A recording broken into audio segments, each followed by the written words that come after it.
Hello traders, எல்லோருக்கும் வணக்கம். மே 26ஆம் தேதிக்கான ரொம்பவும் முக்கியமான நிஃப்டி ப்ரீ மார்க்கெட் அனாலிசிஸ்க்கு உங்க எல்லாரையும் வரவேற்கிறேன். சரி, இன்னும் கொஞ்ச நேரத்துல மார்க்கெட் ஓபன் ஆக போகுது. பெல் அடிக்கிறதுக்கு முன்னாடி நேத்து நடந்த ஆட்டத்தை வச்சு இன்னைக்கு மார்க்கெட் எப்படி இருக்க போகுதுன்னு டேட்டா மூலமா நாம அனலைஸ் பண்ண போறோம். எந்தெந்த லெவல்ல நாம ரொம்ப உஷாரா இருக்கணும்? வாங்க, டைம் வேஸ்ட் பண்ணாம நேரடியா விஷயத்துக்குள்ள போயிடலாம். டேட்டாக்குள்ள போறதுக்கு முன்னாடி ஒரு சின்ன ஆனா ரொம்ப முக்கியமான டிஸ்க்ளைமர். நான் செபி ரெஜிஸ்டர் பண்ண ஃபினான்ஷியல் அட்வைசர் கிடையாது. நாம இப்ப பார்க்க போற இந்த டேட்டா பிரேக் டவுன், ஸ்ட்ராட்டஜி எல்லாமே முழுக்க முழுக்க எஜுகேஷனல் பர்பஸ்க்காக மட்டும்தான். இது எந்தவிதமான பை அல்லது செல் ரெக்கமெண்டேஷனும் கிடையாது. மார்க்கெட் டேட்டாவை எப்படி ரீட் பண்றதுன்னு உங்களுக்கு புரிய வைக்கிறது தான் நம்மளோட ஒரே நோக்கம். அதனால உங்களோட ட்ரேடிங் முடிவுகளுக்கும் முதலீடுகளுக்கும் நீங்களே முழு பொறுப்பு. ஓகே, இப்போ நம்ம முன்னாடி இருக்கிற $1 மில்லியன் கேள்வி என்னன்னா, இன்னைக்கு நிஃப்டி எங்க போக போகுது? மேல ஏறுமா இல்ல கீழே இறங்குமா? காலையில 9:15 மணிக்கு ஸ்கிரீனை பார்க்குற எல்லா ட்ரேடர்ஸ் மனசுலயும் ஓடுற கேள்வி இதுதான், இல்லையா? இதுக்கான பதில நாம உணர்ச்சிகள் அடிப்படையில கெஸ் பண்ண போறது கிடையாது. நேத்திய க்ளோசிங் டேட்டா என்ன சொல்லுதுன்னு பக்கா லாஜிக்கலா தேட போறோம். நேத்தி மார்க்கெட் எப்படி முடிஞ்சதுன்னு கொஞ்சம் கவனிங்க. நிஃப்டி ஸ்பாட் 24,031ல க்ளோஸ் ஆகிருக்கு. ஆனா அதே சமயம் நிஃப்டி ஃபியூச்சர்ஸ் பாத்தீங்கன்னா 24,063ல க்ளோஸ் ஆயிருக்கு. நமக்கு தெரியும், இந்த ரெண்டு நம்பருக்கும் நடுவுல இருக்கிற வித்தியாசம் வெறும் நம்பர் கிடையாது. ஒட்டுமொத்த மார்க்கெட்டோட சென்டிமெண்ட், ட்ரேடர்ஸோட எக்ஸ்பெக்டேஷன் எல்லாமே இதுல தான் அடங்கியிருக்கு. இன்னைக்கு ட்ரெண்ட் என்னவா இருக்கும்னு கண்டுபிடிக்கிறதுக்கு இதுதான் நம்ம முதல் க்ளூ. இப்போ அந்த ஸ்பாட்டுக்கும் ஃபியூச்சருக்கும் நடுவுல இருக்கிற கேப்பை கவனிச்சிங்களா? கரெக்டா 31 பாயிண்ட்ஸ். ஆமாங்க, நிஃப்டி ஃபியூச்சர் 31 பாயிண்ட்ஸ் பிரீமியத்துல க்ளோஸ் ஆயிருக்கு. இது நிஜமாவே ஒரு பாசிட்டிவான சிக்னல் தாங்க. மார்க்கெட் ஒரு நல்ல பாசிட்டிவ் மைண்ட் செட்டோட இன்னைக்கு ஓப்பன் ஆகுதுன்றத இது தெளிவா காட்டுது. ஒருவேளை ஷார்ட் கவரிங் நடந்திருக்கலாம், இல்லனா புதுசா லாங் பொசிஷன்ஸ் பில்ட் ஆயிருக்கலாம்.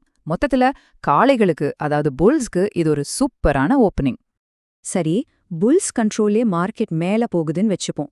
அவங்க சந்திக்க போற பெரிய செங்கல் சுவர் எங்க இருக்கு தெரியுமா? 24,136. இதுதான் இன்னி ஆட்டத்தோட மிக முக்கியமான ரெசிஸ்டன்ஸ் லெவல். மார்க்கெட் மேல போகும்போது இந்த 24,136 ஸ்ட்ராங்கா பிரேக் பண்ணி மேல போகுதா இல்ல அங்கிருந்து செல்லிங் பிரஷர் தாங்க முடியாம ரிவர்ஸ் ஆகுதான்னு நம்ம ரொம்ப உன்னிப்பா கவனிக்கணும். ஏன்னா உங்க என்ட்ரி எக்ஸிட் முடிவுகளை தீர்மானிக்க போறதே இந்த லெவல் தான். ஒருவேளை மார்க்கெட் அப்படியே உல்டாவா திரும்பி கீழே சறுக்க ஆரம்பிச்சா என்ன பண்றது? விழாம தாங்கி பிடிக்கிற இரும்பு தூண் மாதிரி ஸ்ட்ராங்கான சப்போர்ட் எங்க இருக்கு? அதுதான் 23,927. இன்னைக்கு மேக்சிமம் ஆட்டம் இந்த ரெசிஸ்டன்ஸ்க்கும் சப்போர்ட்டுக்கும் நடுவுல தான் இருக்க போகுது.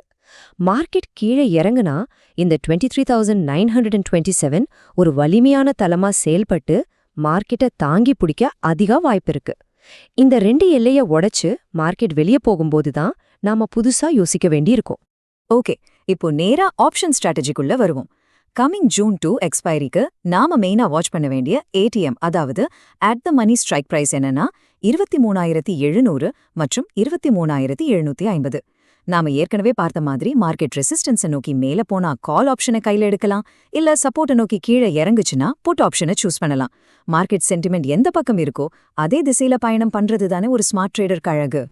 ரைட், நாம கரெக்டான திசையை செலக்ட் பண்ணிட்டோம்னா சாத்தியமான இலக்கு என்னவா இருக்கும்? டேட்டா படி பார்த்தோம்னா இந்த ஆப்ஷன்ஸ் 31லிருந்து மேக்சிமம் 104 பாயிண்ட்ஸ் வரைக்கும் தொடுறதுக்கு ரொம்பவே பிரகாசமான வாய்ப்பு இருக்கு. மார்க்கெட்ல நல்ல மொமெண்டம் இருக்கும்போது, குறிப்பா ஆரம்ப நேர வர்த்தகத்துல இந்த ப்ராஃபிட் ரேஞ்சை அசால்ட்டா ரீச் பண்ணிடலாம். ட்ரெண்ட் நம்ம பக்கம் இருக்கும்போது நிஜமாவே இது மிகச்சிறப்பான ரிவார்டை கொடுக்க ஒரு செட்டப் தான். இப்போ நான் சொல்ல போறது ரொம்ப ரொம்ப முக்கியம். நல்லா கேட்டுக்கோங்க. லாபம் சம்பாதிக்கிறத விட நம்ம கேபிட்டலை பாதுகாக்கிறது தான் ட்ரேடிங்ல ஃபர்ஸ்ட் ரூல். அதனால மார்க்கெட் எந்த பக்கம் போனாலும் சரி, மினிமம் 26 பாயிண்ட் ஸ்டாப் லாஸ் கண்டிப்பா மெயின்டைன் பண்ணியே ஆகணும். இதுல எந்த காம்ப்ரமைஸும் கிடையாது. நம்ம கணிப்புக்கு எதிரா மார்க்கெட் திடீர்னு திரும்பிச்சுனா இந்த ஸ்டாப் லாஸ் மட்டும்தான் நம்மள காப்பாற்றும் ஒரு அரண். இதுதான் ரிஸ்க் மேனேஜ்மெண்டோட பேசிக். இதை எந்த காரணத்தை கொண்டு ஒருபோதும் மீறக்கூடாது. ஓகே, ஸ்பாட், பிரீமியம், சப்போர்ட், ரெசிஸ்டன்ஸ்னு எல்லாத்தையுமே ரொம்ப கிளியரா அனலைஸ் பண்ணிட்டோம். மார்க்கெட் ஓபன் ஆக இன்னும் கொஞ்ச நேரம் தான் இருக்கு. இப்போ உங்ககிட்ட ஒரு ஃபைனல் கேள்வி. இன்னைக்கு நாம பார்த்த இந்த சப்போர்ட் ரெசிஸ்டன்ஸ் லெவல்களை மார்க்கெட் ரெஸ்பெக்ட் பண்ணுமா, இல்ல நமக்கு ஏதாவது எதிர்பாராத ட்விஸ்ட் கொடுக்குமா? டேட்டா நமக்கு ரூட் மேப் கொடுத்துருக்கு, ஆனா மார்க்கெட் தான் என்னைக்குமே உச்சபட்ச சக்தி. அதனால இந்த லெவல்களை மைண்ட்ல வச்சுக்கிட்டு மார்க்கெட்டை கூர்ந்து கவனிங்க. ரொம்ப பாதுகாப்பா ட்ரேட் பண்ணுங்க. அடுத்த அனாலிசிஸ்ல உங்களை சந்திக்கிறேன். All the best.